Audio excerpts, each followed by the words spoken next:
Bate-papo das 6. Oferecimento Uniscan, diagnóstico por imagem. Rio Doce Radiologia. Unicor.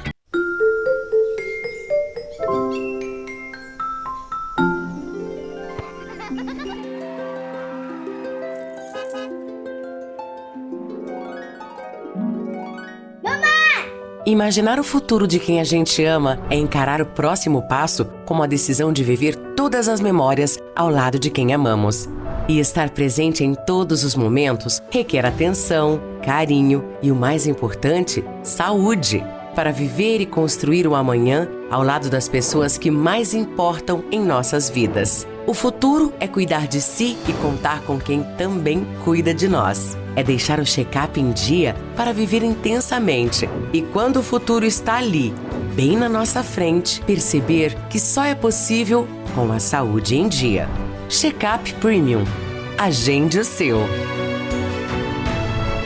Uniscan e LMC Hospital. A gente cuida.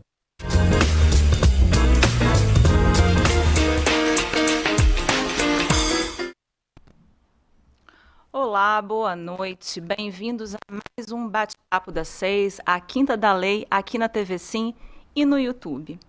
Hoje, tratando de um tema muito especial, Direito Penal. Eu sou Maria Tereza Marianelli, eu vou apresentar esse programa ao lado de duas grandes feras que eu vou apresentar para vocês daqui a pouco, depois que a produção mostrar o trânsito para a gente. E olha que hoje, gente, foi complicado chegar aqui, viu? Foi bem puxado. Mas olha lá, a entrada da nossa cidade, maravilhosa, toda iluminada. E na tela também, gente, o telefone, né, o número do WhatsApp, para quem quiser entrar em contato com a gente, fazer pergunta. O telefone é 27 99 808 3421. Olha lá, a cidade está bem agora tranquila tá na né? entrada, mas vamos ver se a gente consegue a chegada aqui no estúdio. Tem a imagem aí, produção? Olha lá. Agora já dissipou um pouco o trânsito, mas foi tranquilo para vocês chegarem aqui? Foi tranquilo porque o Dr. Guilherme mora próximo aqui, né, ao estúdio, então fica mais tranquilo, consegue chegar com uma velocidade melhor.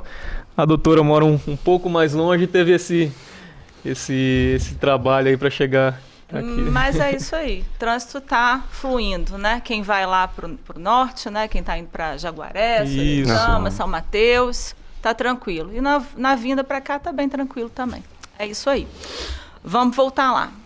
Então hoje, gente, nós estamos aqui no estúdio recebendo nada mais, nada menos que uma dobradinha já, né, doutor Nairo?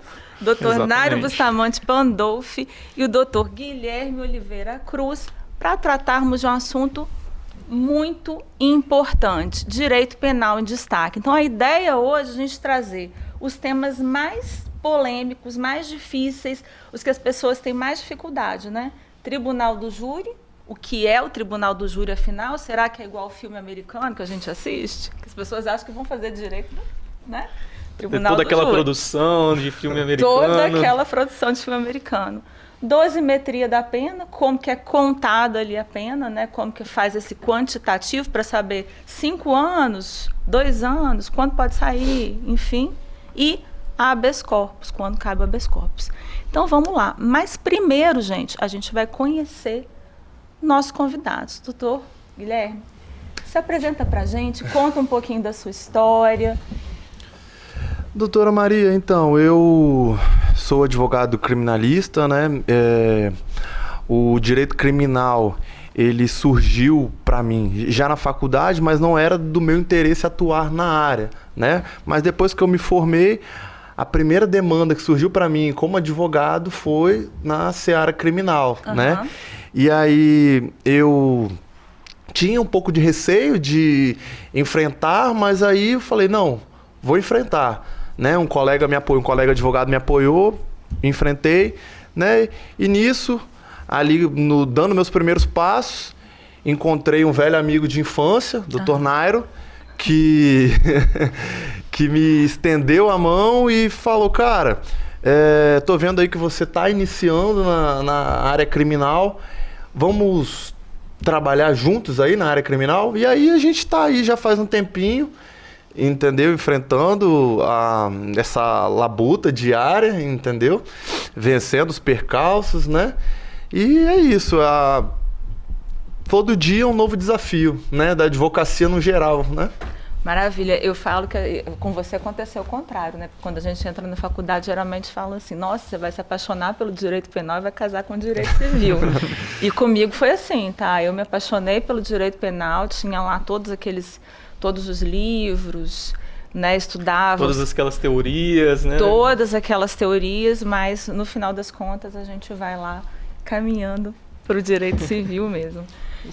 Doutor Nairo, novamente, se apresente aos telespectadores e conta mais um pouquinho sobre você. Vamos lá. Primeiramente, boa noite, doutora Maria Tereza, doutor Guilherme.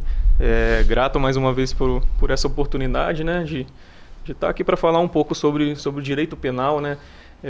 A gente vê que é um tema que inflama muito a sociedade, no geral. São temas polêmicos, mas que estão aí no nosso cotidiano. Então é importante a gente falar, tirar essas dúvidas de todos, né? Com relação à minha jornada aí no direito criminal, de forma breve, na minha graduação eu tive um estágio na Polícia Civil. Então, de forma contrária ao Dr. Guilherme, eu gostava bastante de direito civil na faculdade. E o interesse pelo direito criminal partiu principalmente do professor Juan Marassati, que é escrivão de Polícia Civil, e posteriormente, estagiando na Polícia Civil, surgiu esse interesse no direito criminal. Uhum. Depois que eu me formei, considerando que parti para o lado da advocacia, é um tema que eu me interessei e comecei a atuar na área até hoje. Estamos aí. Encontrei o Dr. Guilherme na caminhada aí também e estamos juntos aí nessa jornada. Maravilha, uma belíssima jornada. Então vamos lá, vamos começar nosso bate-papo falando de Tribunal do Júri. Doutor Guilherme, o que é o Tribunal do Júri e quais são os crimes julgados nessa seara? Doutor, então, o Tribunal do Júri, ele vamos dizer assim, é a parte final do julgamento das pessoas que estão respondendo a crimes dolosos contra a vida e os crimes ligados a ele, né? O Tribunal do Júri, ele é aonde o réu, ele vai sentar de frente para a sociedade. Eu falo de frente para a sociedade por quê? Porque ele vai estar de frente para os jurados, que vão estar compostos por membros da sociedade, né? E ele vai ser julgado por aquelas pessoas. Ele não vai ser julgado por um juiz, o juiz que fez a faculdade de Direito, prestou o concurso público. Ele vai ser julgado por pessoas leigas pelo suposto crime que ele cometeu, né? Então ali vão estar 7 pessoas observando o que vai ser exposto para eles, seja pelo Ministério Público, seja pela defesa. E ao final eles vão ser perguntados, vai ser bolado uma série de perguntas, que a gente chama de quesitos, e eles vão responder, né? E respondendo àqueles quesitos, eles vão estar julgando ou condenando ou inocentando aquela pessoa, né? Então, assim, só para ficar claro, Tribunal do Júri, que eu brinquei aqui, né, no começo, falei, será que é aquela coisa bem americanizada, assim? Quem vai estar presente lá? Como é que é composto? Para esclarecer bem para quem está assistindo a gente. Então, o Tribunal do Júri, ele obrigatoriamente vai ser composto pelo juiz-presidente, que é o juiz ali, aquela pessoa que prestou o concurso público, que a gente chama de juiz-presidente, ali no Tribunal do Júri. Ele vai ser composto pelo Conselho de Sentença, que vão ser 7 jurados, vão ser escolhidos 7 pessoas, dentro de 25 pessoas, Ministério Público e Defesa escolhem 7, e elas vão compor o Conselho de Sentença. Vai ser composto, como eu disse também, pelo Ministério Público, né, pelo promotor de justiça, pela defesa e pelo réu. Pode ser que em alguns casos o réu também não esteja, né? Aqueles casos de cadeira vazia, quando o réu não vai ao julgamento dele, né? Mas, teoricamente, vai ser juiz, jurados, promotor e defesa. Perfeito.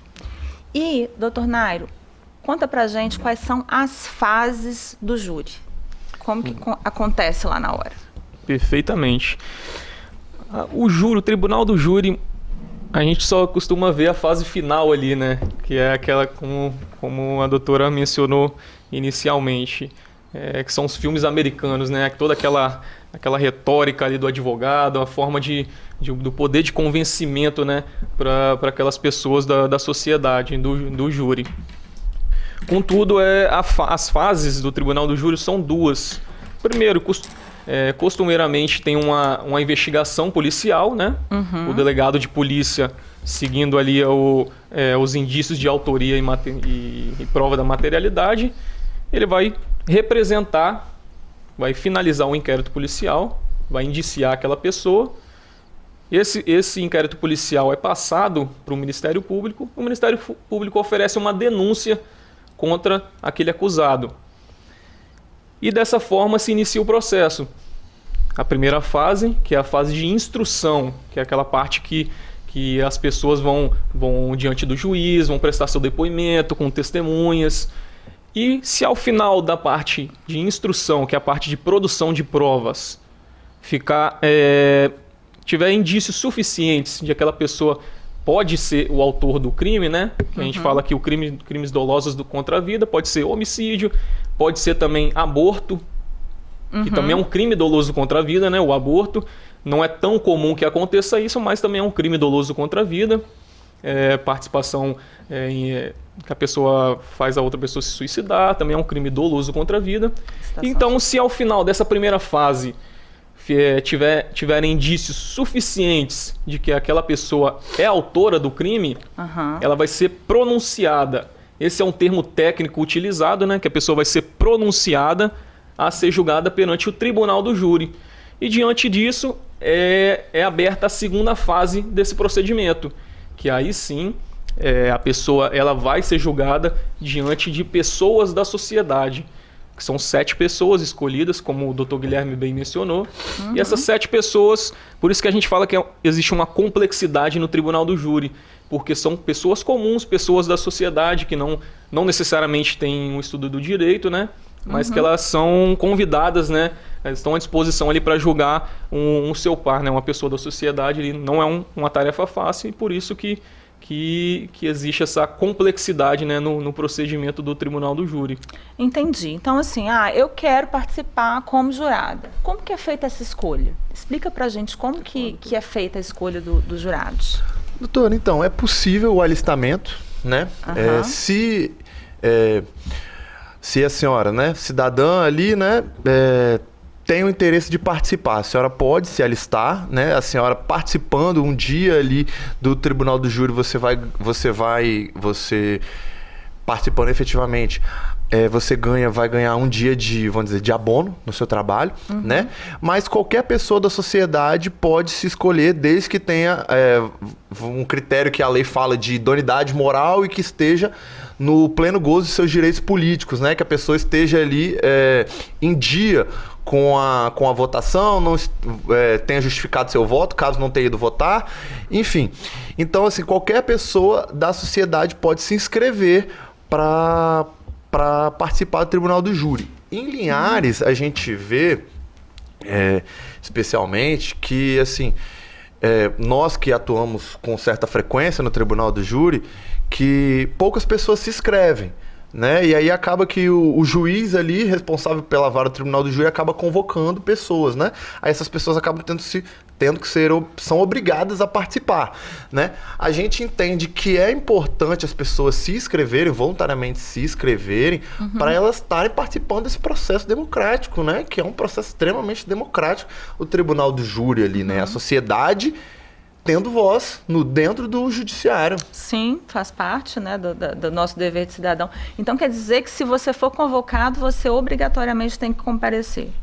Você tem que comparecer. Ou justificar. Ou justificar, tá. Exatamente. Entendi. Bacana. Eu acho que eu falo que tanto, né, agora a gente está aí próximo das eleições, mas participar do processo, né, que é o tribunal do júri, participar do processo eleitoral como mesário, são funções nobres, Exatamente. Né? Muito nobres, e inclusive. Aí a gente percebe que as pessoas que são selecionadas são pessoas que assim, têm uma honra, né? Eu vou dizer que é uma honra estar participando do Tribunal do Júri. Por quê? É uma pessoa idônea na sociedade. Ela tem a quitação dos seus direitos eleitorais, exerce os seus direitos eleitorais, os seus direitos políticos, no caso, de forma plena. Provavelmente não tem passagens criminais também. Então são pessoas que nós falamos que são qualificadas na sociedade, né? Que elas conseguem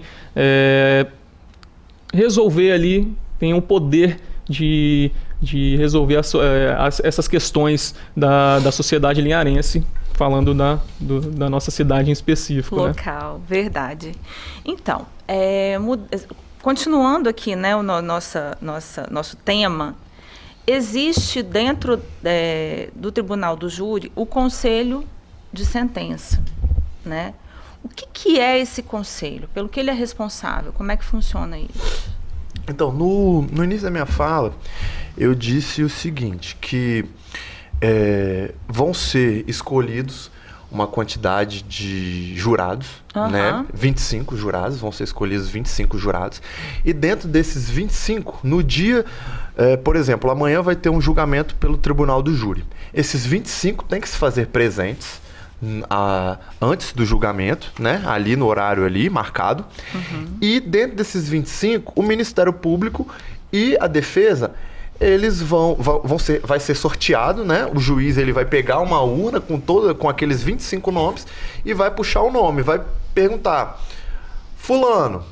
Aí a defesa vai dizer se a defesa recusa aquela pessoa ou não, né? E o Ministério Público também vai ter o direito de dizer se recusa ou não aquela pessoa.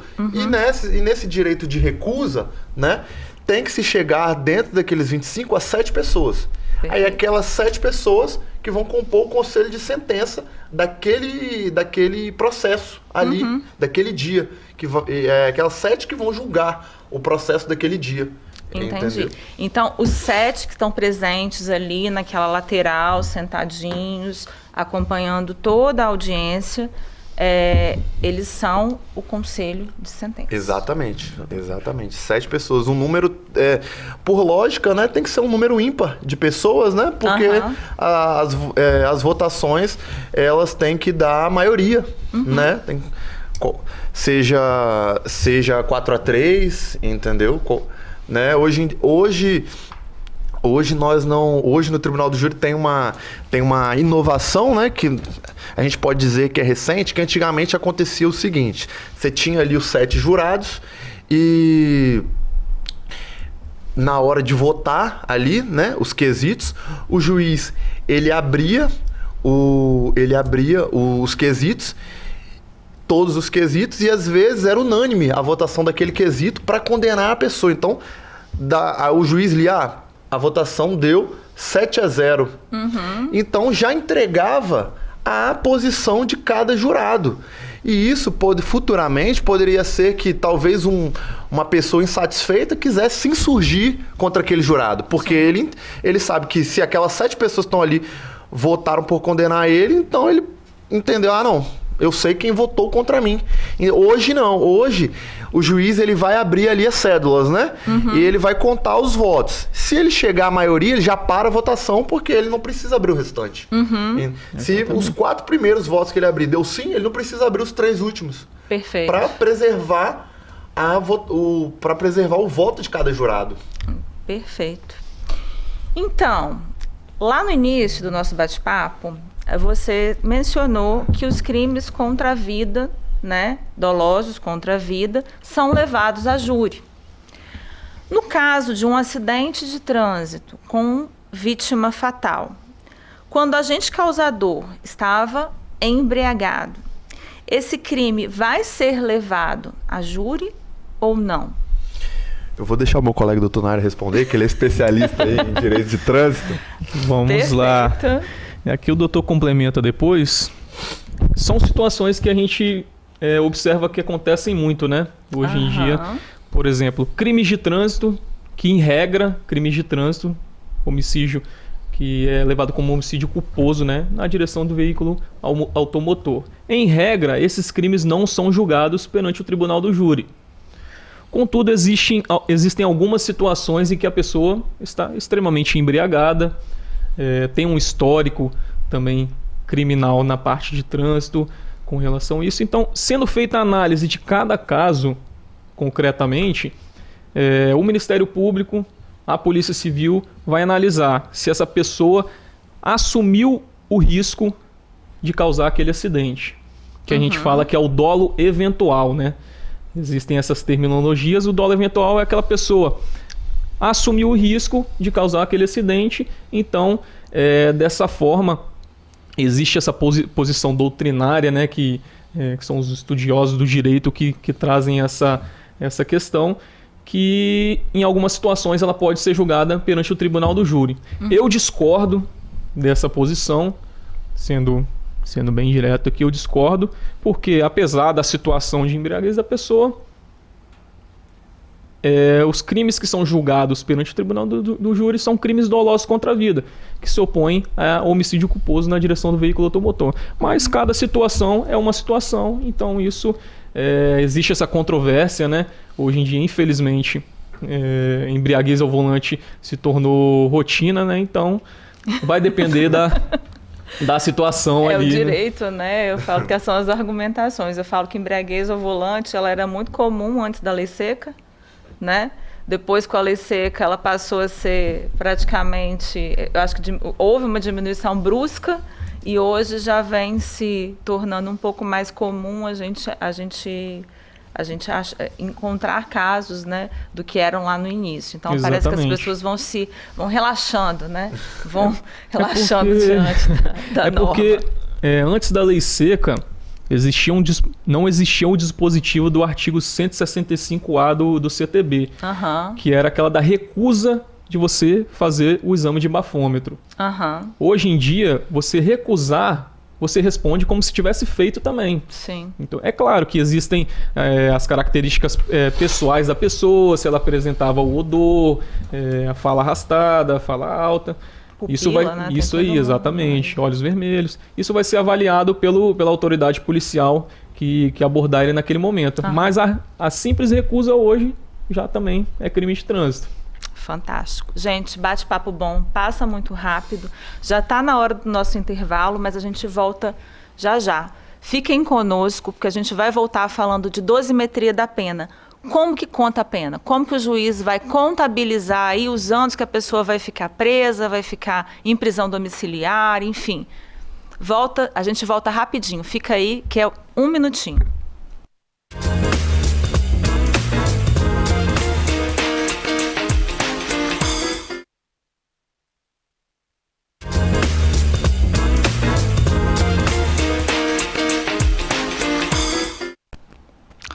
Olá, voltamos com o segundo bloco do Bate-Papo das 6, a Quinta da Lei, hoje falando de um tema super importante, direito penal, abordando especificamente Tribunal do Júri, dosimetria da pena e habeas corpus, com duas feras aqui, doutor Nairo e doutor Guilherme. Vamos voltar para o nosso bate-papo agora falando sobre dosimetria da pena, como que é feita essa dosagem da pena. Doutor Guilherme, quais são os critérios utilizados pelo juiz quando ele vai estipular a pena para aquele condenado? Doutora Maria, então, esse tema é um tema assim, que traz muita dúvida, seja para a sociedade, seja até para os juristas, né? Porque não é simples o cálculo para se chegar até a pena, né? E na nossa cidade a gente vê, principalmente nos casos em que vão a júri, que são noticiados assim, da seguinte forma: fulano tomou 40 anos, fulano tomou 30, e penas sempre exacerbadas, né? Na nossa opinião, claro. E então, assim, é um tema assim, muito peculiar, né? E assim, quais são os critérios para se fixar a pena? Veja, a dosimetria da pena, ela vai ter mais de uma fase, né? Elas vão ter 3 fases para se chegar à pena final ali, para se chegar àquele número final de 30 anos, né? A primeira fase ali, que vão ser os critérios, ele vai seguir aquilo que fala a lei no artigo 59, né? Vai falar sobre a conduta do agente, culpabilidade, vai falar também sobre antecedentes, vai falar também se a vítima contribuiu para aquele fato, entendeu? Então, assim, são 8 critérios que o juiz vai usar ali na primeira fase para fixar a pena base da pessoa, entendeu? Então, ele vai usar, o juiz, assim... Cada juiz ele tem o seu critério para fixar a pena base, né? A jurisprudência ela tem adotado algum critério para se chegar a um critério racional ali, né? Para não haver tantas dúvidas sobre como se chegou àquele cálculo, mas acaba que os juízes eles têm uma certa discricionariedade, uma certa liberdade para fixar, para estabelecer essa pena base ali na primeira fase, né? E doutor Nairo, vou intercalar as perguntas, então. Pena base. O que é pena base? Vamos lá. É só para a gente contextualizar aqui melhor. Primeiro a gente tinha falado de tribunal do júri, né? Que são 2 fases. Isso. E para uma pena específica também existem fases, né? Que a gente fala. Por isso é uma complexidade do direito, né? Para estabelecer uma pena final é adotado um critério trifásico, como o doutor Guilherme mencionou. São 3 fases. Primeira parte, pena base. Segunda fase, né, que são circunstâncias atenuantes e agravantes. E a terceira fase, que são as causas de aumento e causas de diminuição. Com relação à pena base, em específico, a gente pode dar o exemplo aqui de um homicídio. Um homicídio qualificado, com a pena que varia de 12 anos a 30 anos, com a atualização legislativa, né, de 12 a 40 anos, né, doutor Guilherme? Então teve esse aumento com a alteração legislativa. Então o magistrado ali, analisando as circunstâncias judiciais ali do artigo 59, ele vai fixar a pena base. Então ele pega ali aquele patamar mínimo, 12 anos, até a pena máxima, e analisa ali qual vai ser a pena base. E aí, para a segunda fase, atenuantes e agravantes, que são o quê? Se o réu confessou, se ele é reincidente, existem essas repercussões, né, causa de diminuição, causa de aumento. Muitas vezes elas podem coincidir e aí fica na pena base, por exemplo. E tem as causas de aumento também, que é a terceira fase da dosimetria da pena. Que aí depois dessas 3 fases, o magistrado, né, o juiz de direito, ele vai fixar a pena final. Se tratando de tribunal do júri, em específico, que a gente mencionou aqui no primeiro tópico, essa pena, a dosimetria, o doutor Guilherme mencionou que o juiz ele faz ao final. Por exemplo, os jurados só vão decidir o quê? Se aquela pessoa é culpada ou não. Ou se existe uma causa de diminuição de pena. E aí o juiz, atendendo aqueles critérios, ele vai dosar ali a pena da pessoa, né? E vai fixar 12, 15 anos, 20 anos. Ele faz a análise de acordo com o que ele entende ali, né? Claro, respeitando os critérios legais. Perfeito. Aí você usou algumas expressões que podem gerar dúvida, né? Atenuantes e agravantes, né? Que a gente está falando. Na dosimetria você vai usar atenuante e agravante, causa de aumento, causa de diminuição. Vamos começar com atenuante e agravante. O que são as atenuantes e as agravantes, né? Explica aí pra gente, só para esclarecer. Então, as atenuantes, né, elas vão diminuir a pena, né, na segunda fase. Como o doutor Nairo mencionou, são 3 fases. As atenuantes e as agravantes, elas vão ser aplicadas na segunda fase, né? E as atenuantes, elas vão diminuir, e as agravantes, elas vão aumentar, né? Um exemplo de atenuante, como o doutor Nairo disse, se aquele réu ele confessou a prática do crime. Outro exemplo de atenuante, se aquele réu ele tinha até 21 anos na época do fato, né, que chama de menoridade relativa, né? um exemplo de agravante. Uma agravante, ela pode ser um motivo fútil, um motivo torpe, né? Aqueles motivos desprezíveis, repugnantes, né? Então, essas são fatores que vão aumentar ou diminuir. Pode haver o caso em que, por exemplo, o agente ele confessou o crime, né? Que é uma atenuante, mas também o crime ele foi cometido por motivo fútil ou um recurso que impossibilitou a defesa da vítima. E aí vai ter uma atenuante e um agravante. Elas vão se compensar. Entendi. Entendeu?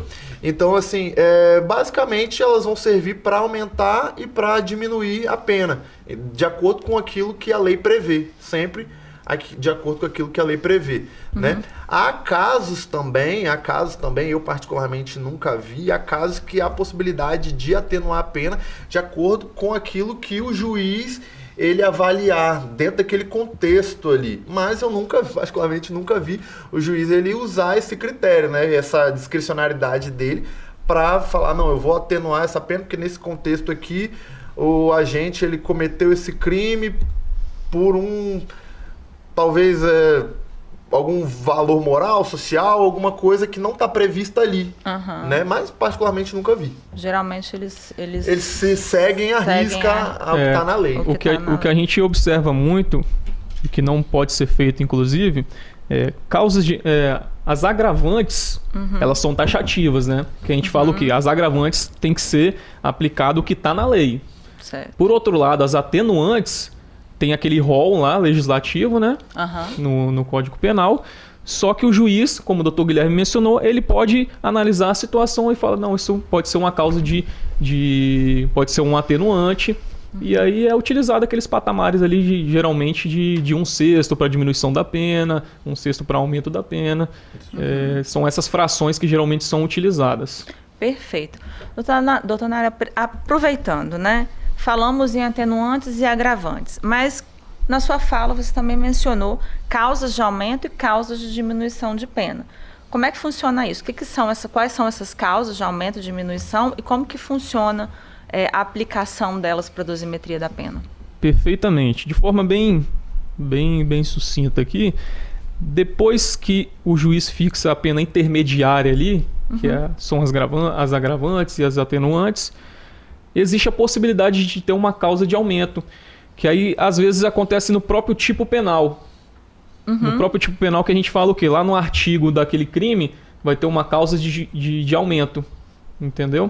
Tem uma causa de aumento de 1/6 a 2/3. E aí o juiz praticado. Isso é aquela condicionante. Nossa, me deu saudade agora. Relembrando os tempos de mestrado em segurança pública. Então, doutora, muitas vezes o crime é praticado por um motivo que gera um pouco de mais repugnância.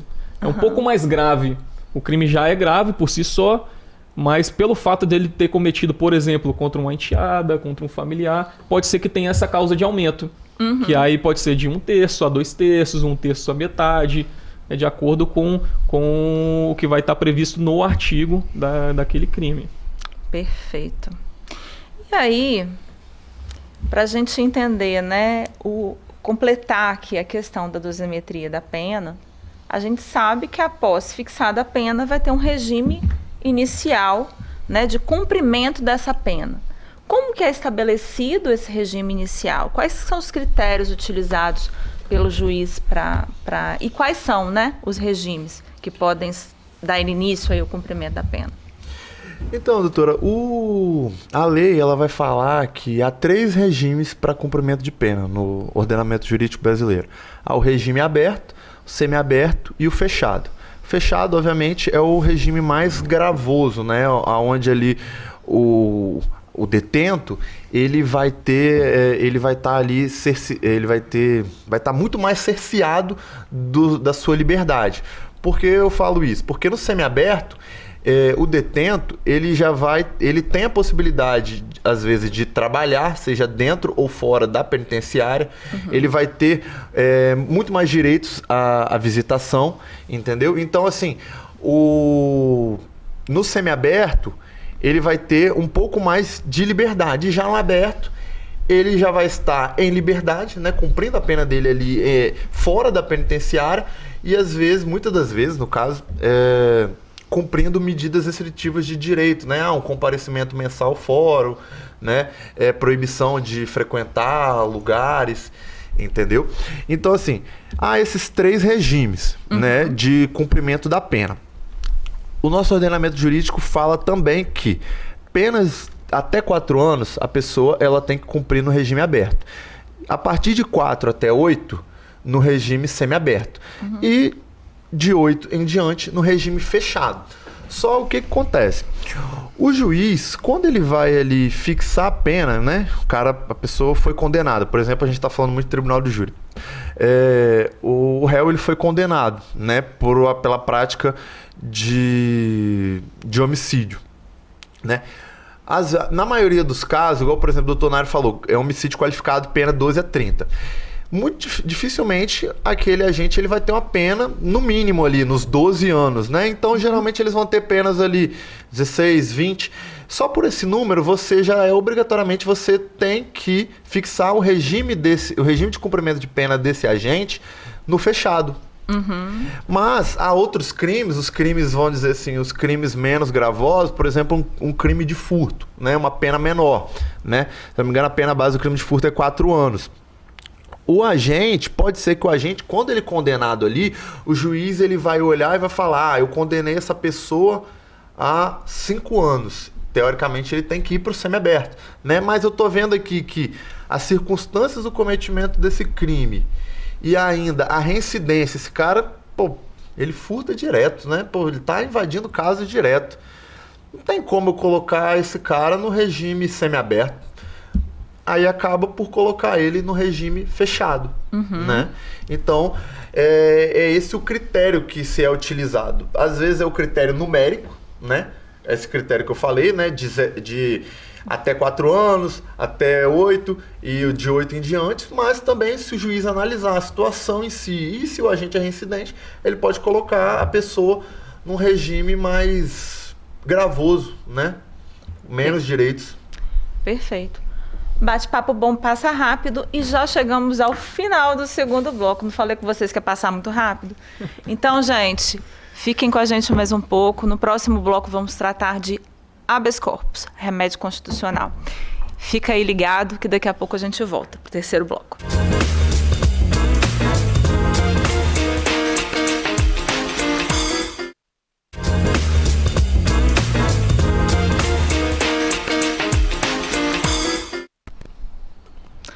Olá, bem-vindos de volta ao terceiro e último bloco do Bate-Papo das 6. Hoje tratando de direito penal, sobre habeas corpus, dosimetria da pena e tribunal do júri. Voltando aqui com os nossos convidados, doutor Nário, doutor Guilherme, vamos falar agora sobre habeas corpus. O que é o habeas corpus e qual a finalidade desse remédio constitucional? É o tal do remédio heróico, né? Então, doutora, habeas corpus, como a senhora disse, é um remédio constitucional, né? Por quê? Porque ele está previsto na Constituição dentro de um rol com outros remédios, né? Mandado de segurança, habeas data, mandado de injunção, né? Porém, cada um vai ter a sua finalidade ali, né? E assim, habeas corpus, o tema habeas corpus, ele traz grande dúvida na sociedade, porque é uma palavra que já se popularizou, né? Um termo em latim que já se popularizou, né? Só que as pessoas às vezes confundem habeas corpus com recurso, né? E o habeas corpus, ele é uma ação fora daquele processo. Por que eu falo fora daquele processo? Porque vai estar correndo um processo criminal ou uma investigação contra você e você impetra um habeas corpus, que você vai iniciar aquela ação de habeas corpus para combater uma ilegalidade que você está sendo submetido. E aquela ilegalidade pode ensejar na privação da sua liberdade, né? Então, assim, habeas corpus é uma ação, né, nova, né? E o recurso diferentemente do habeas corpus, ele vai ser dentro do processo. Entendeu? Então eles estão, por mais que estejam ligados, eles estão separados. Então, assim, se você sofreu uma violação injusta da sua liberdade, ao invés de entrar com recurso naquele processo que você está sofrendo, você vai buscar esse remédio constitucional, os fundamentos dele, ingressar com uma nova ação, buscando a correção dessa ilegalidade. Exato. Por que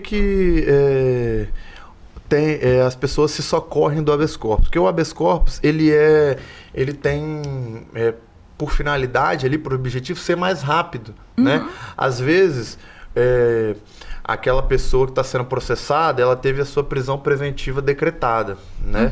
E aí, teoricamente, o recurso para você anular aquilo ali seria o recurso em sentido estrito, né? Só que até aquele recurso ir para o Tribunal de Justiça, há uma certa demora, né, até ele ser analisado. Já o habeas corpus, não, ele tem que ser analisado rápido, né? É possível que ele tenha um pedido liminar ali, que tem que ser analisado com mais urgência ainda, e aquela liberdade, e aquela ilegalidade, ela seja cessada com mais velocidade. Entendeu? Entendi, perfeito. E, doutor Nairo, doutor Guilherme, quem pode impetrar o habeas corpus? Doutora, o habeas corpus, anteriormente, né, lá nos primórdios, a regra é que ele poderia ser impetrado por qualquer pessoa. Qualquer cidadão poderia impetrar o habeas corpus, seja advogado, professor, qualquer pessoa poderia fazer o uso desse instrumento, né? Na graduação, por exemplo, os professores falavam que inclusive você poderia escrever numa folha de papel, de papel de pão, e fazer o uso dessa ação constitucional, né? Contudo, hoje em dia existem algumas particularidades, existe um certo formalismo, por mais que possam falar que não existe sim um formalismo que deve ser respeitado. Então, por mais que qualquer pessoa possa fazer uso desse instrumento, é comum que uma pessoa, um advogado no caso, né, que tem ali o estudo do direito em específico, faça o uso desse instrumento, né, impetra um habeas corpus, que é uma ação autônoma nesse caso. Perfeito. E assim, para a gente finalizar, eu vou fazer uma última pergunta, porque esse bloco passa rápido e a gente já está chegando ao final. Quais são os tipos de habeas corpus e quando que eles são aplicáveis? Doutor, então, habeas corpus, a doutrina ela vai citar 2 casos de habeas corpus. Só que eu particularmente vejo que há 3 casos, né? A doutrina ela fala em habeas corpus preventivo, né? Quando eu ainda não tive a minha liberdade cerceada ali, né? Só que aí eu impetro o habeas corpus para me prevenir, né? Como uma forma de prevenção para que eu não tenha a minha liberdade tolhida. E também há o habeas corpus liberatório, né? Que quando o investigado ou o denunciado já está preso ali, né? Aí impetra o habeas corpus para que ele seja posto em liberdade. Mas também a gente entende que há também o habeas corpus trancativo, né? Que serve ali para trancar aquela ação penal, né? E aquela ação penal ela não tenha prosseguimento, né? E ela seja extinta por algum defeito processual dela, né? Então, assim, particularmente, eu vejo que há 3 classes, assim, de habeas corpus, né? Perfeito. Gente, é uma hora que passa muito rápido. Eu falo que tem uma hora que passa devagar, mas tem uma hora que passa muito rápido. E a gente já está chegando ao final do programa. Doutor Guilherme, muito obrigada por ter aceito o convite. Você é muito bem-vindo ao programa. Eu espero que volte outras vezes, assim como o doutor Nairo, que da próxima vez, como diz meu querido Tiago, que hoje nos abandonou, mas na terceira vez, paga boleto, doutor Nairo. Paga boleto. Entendeu? Paga boleto. Mas estão convidados a retornar. Eu agradeço imensamente a disponibilidade de vocês e os ensinamentos que aqui foram compartilhados. Então, doutor Guilherme, eu vou abrir para você fazer seus agradecimentos, né? Deixar uma mensagem final para o nosso público.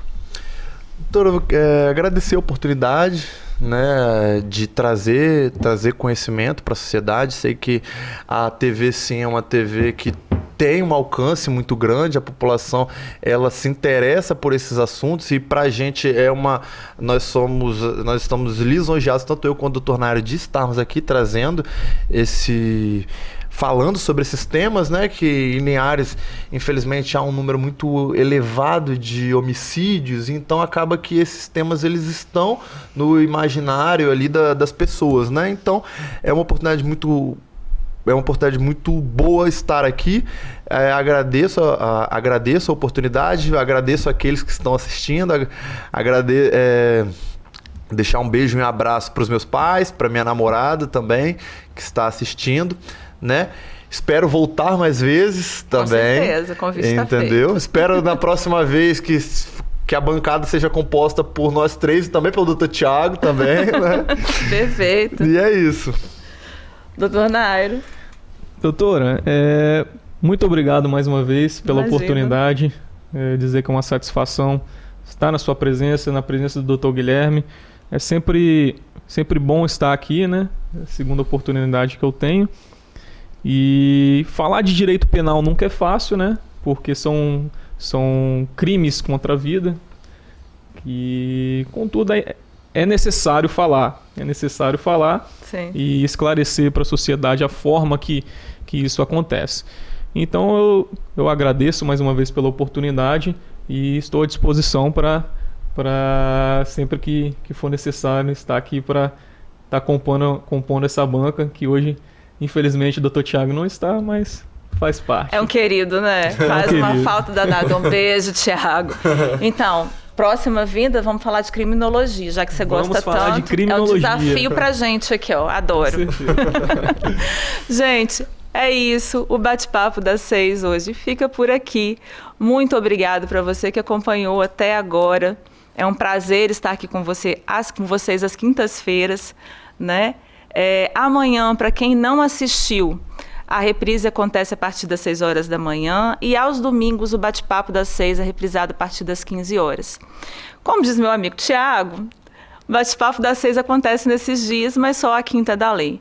Então fiquem com Deus, um bom restinho de semana para vocês, porque agora quintou, e até a próxima quinta-feira.